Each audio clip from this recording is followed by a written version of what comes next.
আসসালামু আলাইকুম। টিকটকে আপনি যাদেরকে ফলো করছেন সেটা আপনি বাদে আর কেউ দেখতে পাবে না আপনার আইডি থেকে। এই যে দেখতে পাচ্ছেন এখানে ক্লিক করলে কিন্তু এটা হাইড করা রয়েছে এই আইডি থেকে, যাতে কেউ দেখতে না পারে, সে শুধু ছাড়া। তো এটা কিভাবে করবেন চলুন আপনাদের দেখিয়ে দিই। তো এইখানে প্রোফাইল আসবেন। প্রোফাইল আসার পর এখান থেকে 3 ডট মেনু দেখতে পাচ্ছেন, এইখানে ক্লিক করবেন। এইখানে ক্লিক করার পরে সেটিংস অ্যান্ড প্রাইভেসিতে ক্লিক করবেন।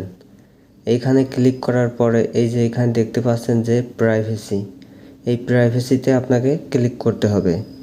প্রাইভেসিতে ক্লিক করার পরে এখান থেকে একটু নিচে চলে আসবেন।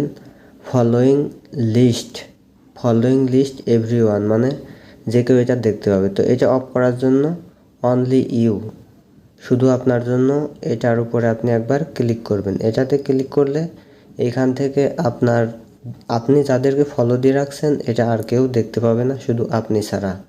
তো এরকম ভিডিও পেতে অবশ্যই একটা লাইক দিয়ে ফলো দিয়ে চ্যানেলের সঙ্গেই থাকবেন, বা ফেসবুক পেজ থেকে দেখে থাকলে ফলো করবেন।